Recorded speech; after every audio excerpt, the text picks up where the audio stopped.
Welcome to No More Mondays, the podcast that helps you navigate career challenges through the wisdom of professionals who have been at the same crossroads. I'm your host, Angie Callan, and I welcome you to join me each week as I chat with leaders, entrepreneurs, and employees who are here to share practical, tactical advice and some inspiration on how they arrived at career satisfaction. From job searching and career changes to going out on your own, we're breaking down barriers and providing actionable takeaways to help you take charge of your Mondays and ditch the Sunday blues. Welcome to the No More Mondays movement. Hello and welcome to No More Mondays. I'm your host, Angie Callan, and I was doing a little research the other day about satisfaction in the workplace and came across a really interesting statistic. Over half of employees report being disengaged at work. No wonder we're driving this No More Mondays movement, right? Today, we're going to dig into that topic just a little bit more as we welcome Craig Knight, a psychologist, researcher, and consultant to the show.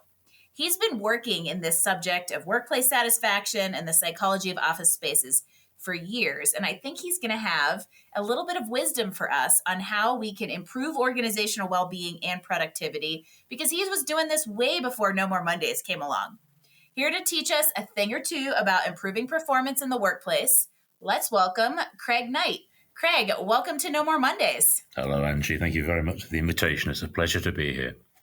I also forgot to tell all of you that we're continuing the international theme, so we've got another lovely, soothing British accent to listen to today.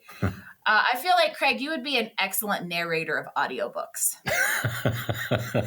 I'll take that as a compliment. Thank you, Angie. That's a compliment. So thank you for joining us from across the pond. I want you, in your own words, to tell everybody out there a little bit more about you and the work that you're doing in the world of social psychology. So take it away. Tell us about you. Okay. Well, look, I'm just a standard crusty old psychologist. I've been doing psychology now for more years than I care to think about.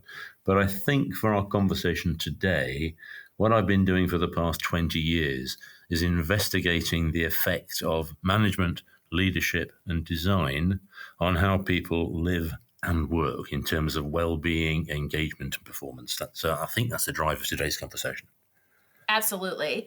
I just imagine this because I love your humor. It's so dry. I feel like your business card says crusty old psychologist is your title. But I feel like it's really interesting to have done this work for 20 years because so much has changed in the workplace.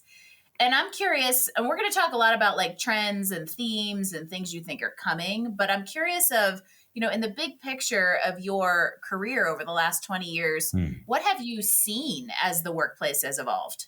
Well, it's interesting you say that lots of things have changed because not nearly as much as people think has changed. What I would urge people to do if they get a moment is maybe type into Google Sears offices Chicago in 1906 and see how remarkably similar those offices are to offices from 2019. It's ridiculous how close they are. We have open plan offices.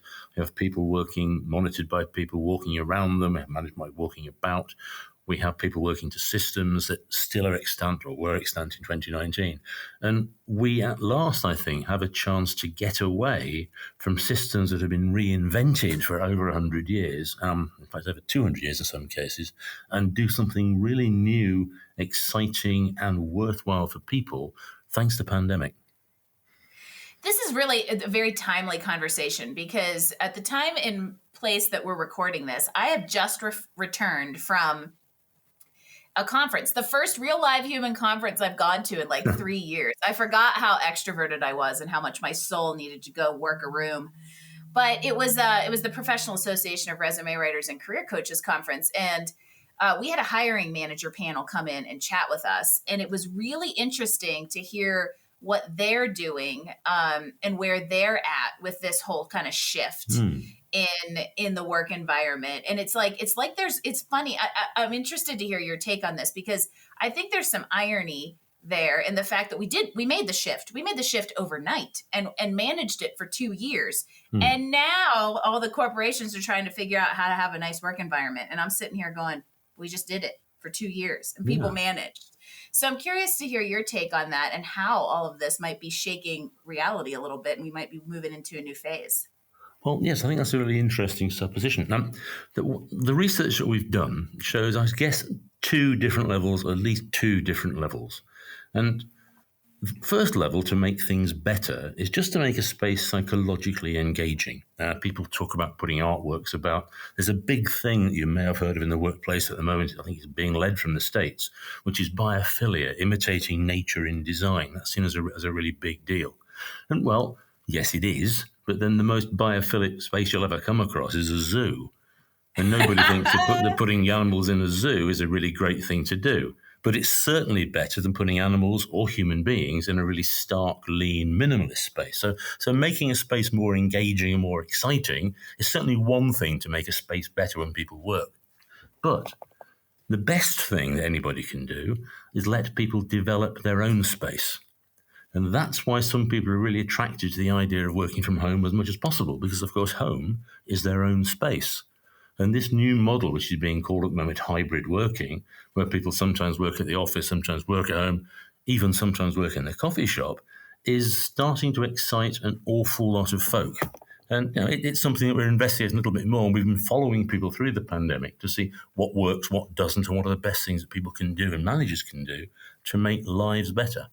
And I'm curious because science comes into here for you when you do these research and these studies, and you actually have some numbers and stats to throw at this. So yeah. I'm curious what kind of productivity numbers you've seen and as you've observed that kind of hybrid model or the digital nomad kind of situations where we on the employee side get to kind of take ownership of the way we work.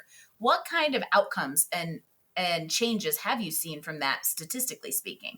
Well, really significant ones, seems to the question, not just in terms of productivity. What we've done is we've taken the sort of lean minimalist space, if you like, as our control right throughout all the work we've been doing. So that's our starting point. We've tried to see what we can do to improve things from there. And we found that if you enrich the space, if the biophilic stuff, the artwork space, whatever it is, then you improve productivity by about 15%. But you also improve things like well-being and engagement by even more than that, by sort of 35, 40%.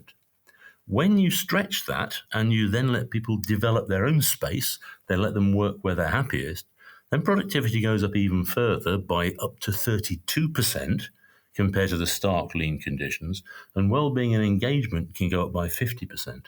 And what's really interesting as well, and here's something for both employers and people, is it seems that we can also increase effective intelligence. So people will be effectively cleverer in space B than they were in space A if you get it right.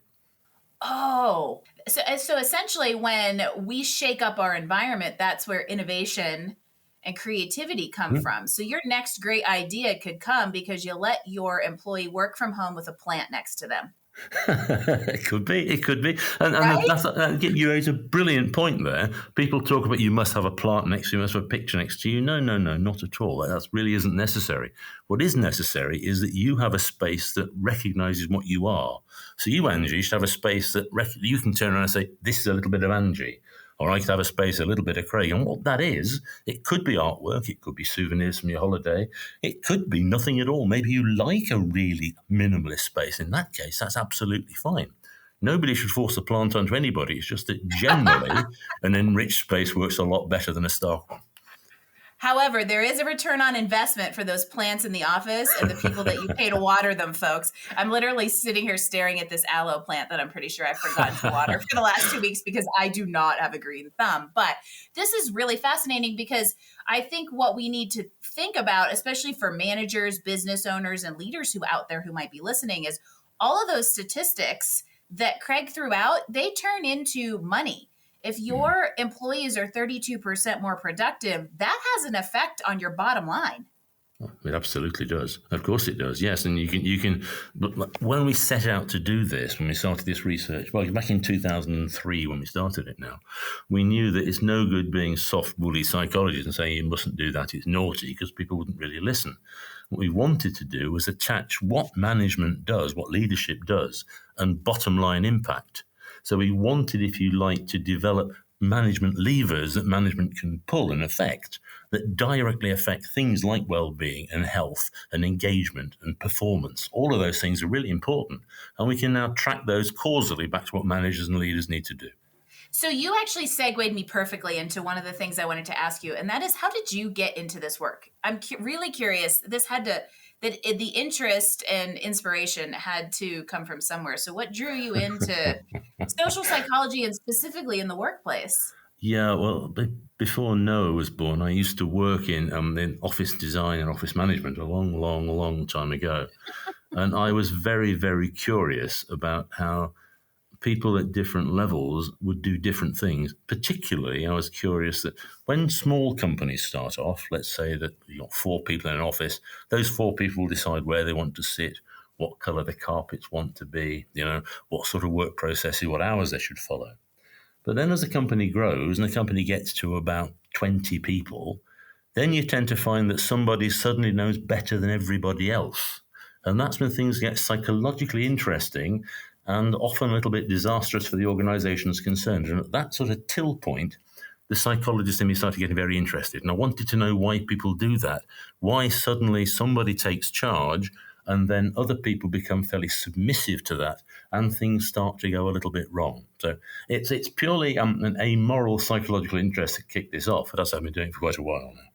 Well, and I'm curious, that's really interesting about as a company scales, the decision making gets further and further and further away from the people who are actually working in it every day. Generally, yeah. I mean, not everywhere. I mean, there are some companies, and let's mention some by name. There's a company I really like, it's Gore-Tex. And Gore-Tex, for example, look on money as a form of applause, which is brilliant because they see the people as by far the most important part of the business. So they look after the people perform and money comes in. So it's not a ubiquitous thing, but it's certainly a general thing that as companies grow, there's definitely a power gradient. And the further down that power gradient you are, the less say you have of what goes on in your own workspace. I've always heard that Gore-Tex is a great company, and you just made me feel better about how much of it I own because I live in the mountains and have a whole lot of Gore-Tex outdoor gear. Good. But I think that the shakeup that we've seen over the last 2 years is going to have more companies. Hopefully, that's what we hope, is taking that view and starting to evolve a little bit. And you're putting out numbers to kind of prove what it'll do, which is super cool. One of the things that we like to talk about here on No More Mondays is kind of like different challenges that people overcome. And in this situation, I'm gonna take advantage of your experience a little bit. And what are some of the most common challenges that you're seeing in the workplace when these companies are trying to make these shifts or are trying to engage employees? What are some of those trends that you're seeing and the obstacles? Okay, I have to be very, very careful here not to mention names. One of the greatest obstacles we find is inertia. And I'll give you an example from a company that almost everybody will have heard of. It's one of the largest consulting companies in the world. And we went in and we did some work with them, which got scientifically published. And to cut a very long story short, our methods increased productivity just on one floor of their establishment, one floor, by 15%, which is bang in line with what we've been doing in terms of enriching a space, which in terms of increased revenue to that organization would have brought in $1.5 to $7 million extra a year for an investment of £10,000. Okay? Now, that investment... For changes on one floor in one building of one floor in one building of an organization that owns many skyscrapers across the world, yes. Exactly. Now, that company said, well, what we did is we put plants in, we enriched the workspace, and just enriching the space with plants increased productivity by 15%. Now, that organization is wedded to a system called Six Sigma, and Six Sigma and Lean are all about having minimalist type of space, cutting down on error, cutting down on waste, all of these kind of things. And that was our starting point to enrich. So what that company should have done is said, well, look, we can make ourselves and our clients much wealthier. We can make our staff much happier. Here we go. Very good. But they didn't. Once we left, what happened is they lost us to go and they sent all of our plants that we sent him away and they went back to their Lean and Six Sigma stuff because that is what the company thrives on in terms of its business. So that company, with published scientific evidence, said we're not going to do that. We're going to do the stuff that doesn't work and charge people up to $25,000 a day for it because we can't afford to do otherwise. So the problem that we have in the working world right now is that companies are working at practices that they've been doing for years and are reluctant to change because of commercial ties. And that's a really big issue for us. It's almost as if we need to treat our internal stakeholders in exactly the same manner that we treat our external stakeholders, but those aren't necessarily the same audiences. And just because you take a lean approach with the customers and the clients that you consult doesn't mean that that's going to translate well into the people who are providing those services inside your organization. Yeah, I mean, again, what we found through the work that we've done is, and this is anything but rocket science, the most important part of any business are its people. And too often, companies will put process before people and expect people to conform to process instead of the other way around. And when companies do put their own people first, the results can be spectacular. We've mentioned some of the figures, and not only are people happier, more engaged, more productive, when you have those things, they're also far easier to manage. And you get, it's a completely virtuous circle. And we're just now trying to promote this as hard as we can because now, post pandemic, we have this huge opportunity to make an immense difference to people's lives. And we're very keen to do that. We developed a new survey tool. We're pushing this hard, very, very hard at the moment. So let's talk a little bit about how we can Okay. actually start to make change. And you brought up earlier the idea of there's stuff that the employees can do, there's stuff that leaders and the corporate executives making top line decisions can do. So I would love some practical advice. So maybe like top 3 recommendations on what we as employees and or we as leaders can do to really embrace the fact that we have an opportunity to change, make systemic change right now. All right. That's that thing to do. 3 is quite a good number as it happens. What makes the perfect job, and this is pretty much universal, are 3 things. And organizations need to provide these 3 things, one of which is autonomy. Don't let people get on with the job themselves. The next one is resource. So let people have sufficient resource to do the to do the job as required. Give them the right tools to do the job, and tools can be time and people as well as something physical. And the third one is trust. Trust them to get on with it. And if you remember the acronym ART for autonomy, resource, and trust, and make sure those 3 things are extant in as many jobs as you have, then you will have a far better organization as a result. And this very much aligns with trends and things I see clients on the job seeker side saying. So I'm micromanaged is the opposite of autonomy. So there is no M in art, right? And wanting to, even if you're not like the total leader who is literally completely independent, but feeling like you have ownership and a say in what's going on, I feel like is very important, especially as we get younger and younger generations in the workforce, and they really want to feel that heard piece. Indeed. So that's totally something I hear. And then how often do you hear, for instance, what I think of with the R and the resourcing is educators. I don't know if you over in England and the UK are seeing this same transition, but in the US, we have a huge exodus of teachers leaving traditional education. And I think one of the number one reasons and number one things they say is, I have no resources to do my job. Absolutely right. Yes, quite right. I mean, resources wherever you are a fairly essential thing. If you don't have the kit, you can't do the job. And I just stress again that resource isn't just physical tools. Teachers are a classic case, of course, but one of their prime resources is time. And the cry is so often that we don't have the time to do the job as well as we'd like to. That's a very good point. Don't think about it just as being like physical or monetary resources, but are you overworking your staff to the point that they are, their productivity starts to go down and that well-being starts to go down? And then the trust piece, I think, is really interesting because I think this comes into that culture component. And one of the things that we hear from people on No More Mondays a lot is that idea of being value aligned with the company that you're working with. And I think if you can find somebody that gives you autonomy and resources and has trust, then you're on the right path. Mm-hmm. And I also think what comes into play there is this idea that more people leave a job because of their manager than they do because of the company or their work they're doing. And I would argue that a lot of that, it comes down and is rooted in a lack of trust because they don't feel their manager has their best interest or cares about them as a human. Yes, you're bang on. You're absolutely right. They reckon, certainly in the UK, I'm entirely sure of the US figures, that 70% of people leave their jobs not for money, but because there is some issue with management.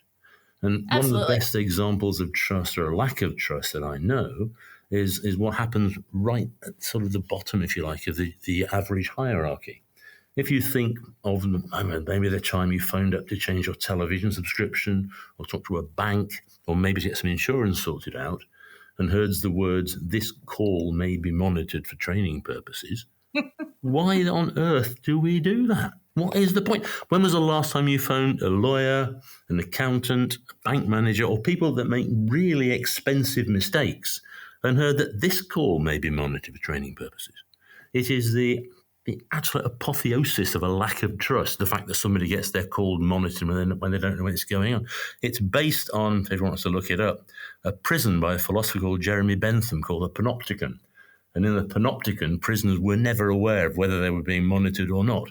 And we've just extended that to telephone systems. So we're installing a prison system to monitor what people do on phone calls at the bottom of the hierarchy, never at the top, which is just so emblematic of a lack of trust. Bingo. I don't even have a response to that, but you shouldn't need a hall monitor to be able to do your job effectively. So I'm going to get a couple other little pearls of wisdom out of you, because one of the things that we like to do here on No More Mondays is give our guests as much advice as possible and pull as many things out of brains like yours as we can. So we're going to play a little game called Rapid Fire Recommendations, and don't worry, it's never very rapid, Craig. Okay. Bear in mind I have a very old brain. There's nothing very rapidly, but I'll do the best I can. What was the title on your card? Crusty Old Psychologist? All right. Yeah, that's the strap line underneath. Crusty and slow, basically. But go ahead. Let's see what we can do. All right. What is your most memorable travel destination? Oh, that's easy. Bradford. There's a really, should we say, unfortunate-looking city in the north of England, which is called Bradford. And I moved there when I was 11. It was caused me great shock and horror. That was dreadful. And I will never forget the sight of the place when I first moved into it. But I now love that city. It's a fantastic place, and I like going back to it as often as I can. You know what we've realized about the answers to that question? Rarely are they Fiji because it's that place everybody wants to go. It's usually something tied to a more like emotional memory. Yeah. So yeah, see, this is not a very hard test. Give us a great book recommendation. It depends what you want. Do you want a fiction or do you want an improving book? Which would you like? Well, I'm a big fan of B, but we could also cheat and get both. All right. Well, I'll give you especially now at the time of what's going on with the horrible war in the Ukraine, I can recommend a book of fiction by Bulgakov called The Master and Margarita, which is a story about the devil coming to town in Moscow. And it is an allegory of the Soviet Union. And it sounds dry and dusty, but it isn't. It is superb. It is really good. And if you would like a recommendation for a book for business, then there's a book by a guy called Alexander Haslam called Psychology in Organizations. And it is the best book of its type you could wish to buy. It can be very heavy going, but it's worth every full stop. Awesome. All right, that's going to go in the Amazon cart. And then give us a movie. What's your favorite movie? Casablanca. Don't have to think about that. There you go. Love it. I see Casablanca. I don't think I quite get to the end. I sort of cry so much. It's utterly pathetic. See some man dissolve over a sofa. But there you go. I love Casablanca. There's a 25-year-old out there listening going, I don't know that movie. If you don't know it, watch it. I remember the first time I watched it, I was watching it with a friend, and she was hideously jealous I was about to watch it for the first time. If you haven't seen Casablanca, box of tissues, large box of chocolates, and I promise you'll love it. Now we're going to get back into kind of some of the tools of your trade. Give us, what is, like, in a real small nutshell, a really good productivity tool? I want to use the word hack, but I hate the word hack, so I'm trying not to use it. But like a quick little thing that can up your productivity, like you could do to make your day more productive. That you can do for yourself, regardless of what's happening to you, you mean? Exactly. Okay. Add meaning to what you're doing. That's the one thing I'd recommend. if you have, it's easy, for example, if you have a job where you can look out of the window and go for walks when you like, but not everybody is so blessed. So it's always good to have something with you that reminds you of something important.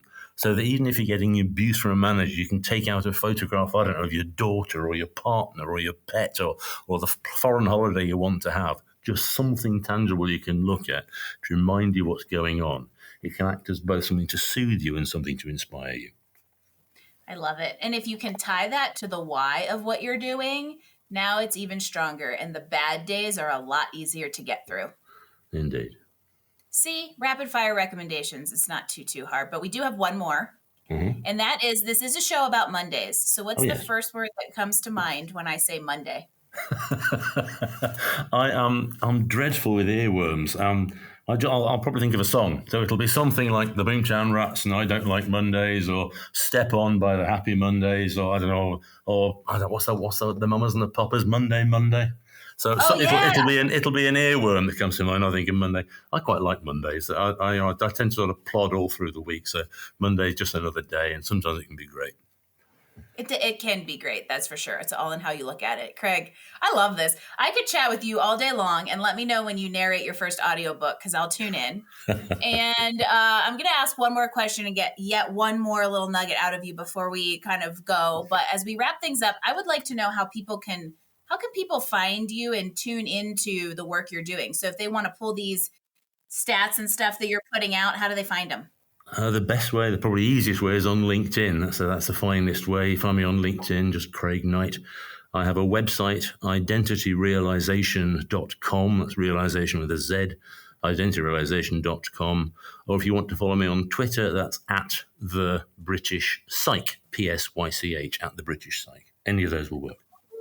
You know, for a crusty old psychologist, you've got some good handles. I get lots of help. That's what it is. Yeah. No, this has been fantastic. And I feel like everything we've talked about is very applicable to whether you're in the workplace or whether you're creating the workplace. And so there's lots of cool stuff here that even I'm excited to go back and listen to and think about how I can pull this into what I'm doing as we help people find satisfaction. And I'm wondering, I would love one last piece of advice from you. What is one thing our listeners can do to get closer to career satisfaction? Oh, one thing. I would say find somebody or something rewarding to love, because the most important thing anybody will ever do is love. And if you have some love that is rewarding that you carry with you, you will never be short of either inspiration, something to work for, or something to think about. It's very true. Thank you so much for being part of our show, Craig, and joining the No More Mondays movement. As always, we love hearing from people who have not only navigated career success themselves, but are right at the center of trying to help others do the same by creating these better work environments and helping other people find paths to success. There's some amazing advice here, so I hope you all took some notes. And I hope you will track down Craig and follow his research and pull up those statistics, because there is some ammo there if you are trying to pitch some workplace improvements to those who hold the purse strings. So check out the show notes at nomoremondays.info if you would like to track down Craig and everything he has to offer. Craig, thank you so much. This has been an awesome conversation. It's a pleasure. Thank you very much for the invitation. You are so welcome. And for all of you out there who are listening, I would love for you to subscribe to No More Mondays wherever you get your podcasts. Leave us a 5-star rating, because we are awesome, clearly, and because it is a huge help as we continue to inspire confident professionals everywhere with these awesome stories and awesome resources. If you'd like to leave us comments, feedback, guest suggestions, or grab the show notes from this episode, head on over to nomoremondays.info. Thanks for joining us for another episode of No More Mondays. Tune in next week as we bring you more insights and actions to help you improve your professional life and find career satisfaction. Don't forget, visit us online at nomoremondays.info for all the details, show notes, and recommendations from this episode. No More Mondays, we drop new episodes every Wednesday. No More Mondays is brought to you by Career Benders, Inc. in partnership with executive producer Jane Durkee. For more information about career coaching, resume writing, personal branding, recruiting, and entrepreneurship coaching services, visit our website at careerbenders.com.